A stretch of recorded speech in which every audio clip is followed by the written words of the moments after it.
You're listening to the Divorce and Your Money Show, the #1 podcast that discusses the complex business of divorce. I'm your host, Sean Lehman, MBA and Certified Divorce Financial Analyst. Be sure to visit us at divorceandyourmoney.com/store to get access to over 150 podcast episodes. That's more than 50 hours of information organized into clear topics so you can easily get access to the information that matters most to you. Trusted by more than 75,000 people across the United States. Again, that's divorceandyourmoney.com/store. In this episode, I want to discuss some tricks that your spouse might use to delay your divorce. Now, I've discussed ways to combat some of these tricks in episode 147. It's called 4 Ways to Speed Up Your Divorce Process. If you haven't heard that, it's a good episode to listen to. Now, in an ideal world, in a perfect world, your divorce would last the minimum amount of time. In some places, that's 3 months, or other places, that's 6 months. But unfortunately, divorce is a slow process.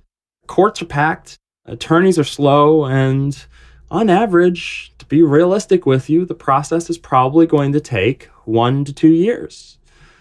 But unfortunately, it could take a lot longer, and it could be very expensive, particularly if your spouse starts playing some dirty tricks on you. And it could end up putting you in a much worse financial position than you ever would have imagined yourself in, and particularly if you're already kind of tight financially. Maybe you haven't been working for a while or only have access to limited income and assets, and your spouse is out to punish you and can make you miserable. It's hard, but the number of times I hear people crying on the phone with me because their spouse is just punishing them financially and preventing them from having access to key resources. And it feels like, and it not is only feels like, but it is, this process is taking forever. So I want you to mentally prepare yourself for your spouse to conduct these 4 tactics against you. That's really going to slow down your process and maybe make it a lot more expensive. And a lot of times the spouse is trying to get you to bankruptcy or to your breaking point. So you just give in. But I want you to be prepared for these things so they don't take you off guard and so that you can respond to them should these happen to you. The first is failing to respond to discovery. Second is changing lawyers. Third is not communicating at all. And the fourth is bringing needless motions. The problem is divorce can become just much nastier than it needs to be. And it can be over some pretty essential issues, like trying to get temporary support so you can pay your bill or pay your mortgage or pay your apartment and provide for the kids. I want you to just understand what might happen to you. And so let's jump into the first one, is failing to respond to discovery.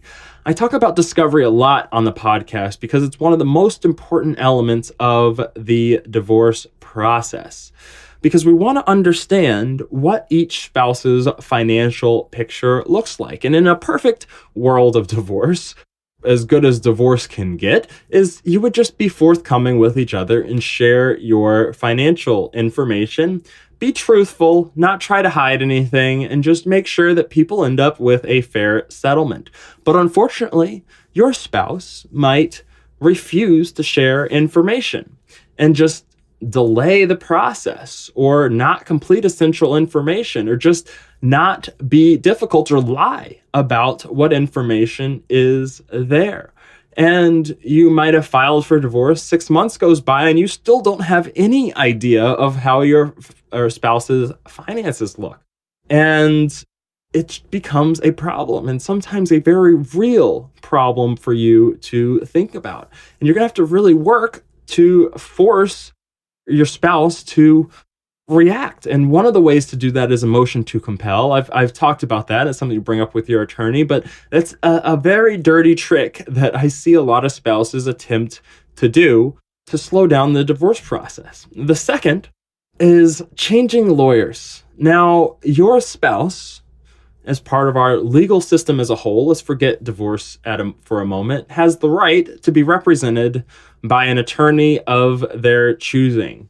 Now, what can happen is your spouse, every time an important date's going to come up, so maybe you're going to go in front of the judge to resolve your issues, it's been going on for a while and whatever, finally the court date's coming up in 2 weeks, and guess what? You get a notice that says that the current attorney has been fired by your spouse.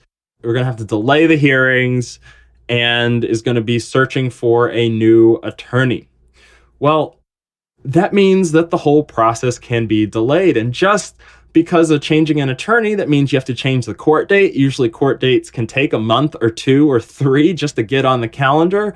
And for no fault of your own, you are now 3 months delays, which just sucks. And on top of that, it gets even worse is because your spouse has to pay that new attorney a retainer, and that might be coming out of marital funds. So maybe another $10,000 or $5,000 gets subtracted from your assets, half of which you would have been entitled to.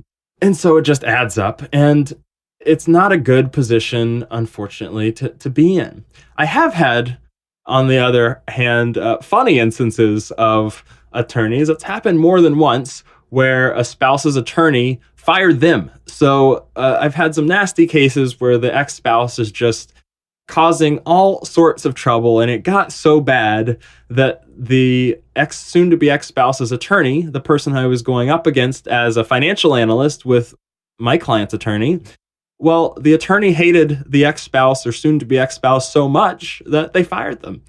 That's a little bit of a funny situation. Still doesn't help because a lot of the bills aren't getting paid, but it can happen, and it just adds many months of delays to the process. The third is simply not communicating.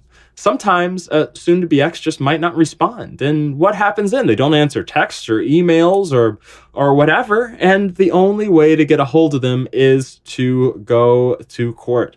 And sometimes a spouse just goes to a different state or disappears. Or I had a client who, as a delay tactic, disappeared to Asia. Not from Asia, very American. I will say no Asian descent, but disappeared to Asia. It was a little bit funny for all of us involved why this person disappeared there. Thankfully came back eventually because of some orders that we required, but it can happen. And finally this kind of comes up with particularly aggressive attorneys. And this is issue number 4 to delay the divorce, and that's bringing needless motions. It's really frustrating to be on the opposite side of an aggressive attorney, not because they're right, but because they waste a lot of time fighting over stuff that's just irrelevant. They'll bring a motion for this or set a date for that or require extra depositions or this and that for no reason at all, just to drive up the cost of the divorce and to add additional conflict. And it might not even be relevant at all, but it just adds weeks to the divorce process or months that are totally unnecessary. There's other tricks, like they might request continual extensions, your spouse might not sign agreements when they're required, or is just generally slow and is trying to drag this process out as long as they can. But one of the most important things you can do during the divorce process is be mentally tough. Keep your head on straight. Don't fall for these tricks. Much of divorce is a mental game, for better or for worse. And if you keep a clear head, regardless of what your spouse is doing or your spouse's attorney is doing to play games, you can keep a clear head and make the best decisions for you, because eventually this process will be over. And all you can do is control your reactions so that you end up in the best place possible so you can get on with the rest of your life. Before you go, there's 3 really important things I want you to do. Go to divorceandyourmoney.com. The first thing you do is you sign up for the email list right on the homepage, where I send you exclusive tips and information you won't find anywhere else. Second is to get access to over 40 hours of information, the best divorce resources in the United States that exist. Go to divorceandyourmoney.com/store store or click on the store button, you're going to get over 150 episodes that this podcast has to offer, all on the store page. And third, and finally, when you are ready for personalized help, visit the coaching page. That's divorceandyourmoney.com/coaching. Because here's the reality, is many of you are making financial mistakes or not getting all that you deserve as part of the divorce process, or maybe even just having a hard time making rational decisions, making sure that you're making the right decisions during this time, because there's so many emotional elements involved. It's hard to keep your head on straight. And divorce attorneys are good. I believe they're essential, but most attorneys are not financial experts. And so I get to work with you across the United States, in person, by phone, by email, and all you have to do is click on the coaching tab to set up an introductory call. Because once you sign that divorce settlement, there's no going back. And the sooner you get help, the better. I'm your host, Sean Lehman, MBA and Certified Divorce Financial Analyst. Thank you for listening. Sometimes we don't want to, still we gotta chase our dreams, reach up and reach high, because we're gonna pull through and give it all we got.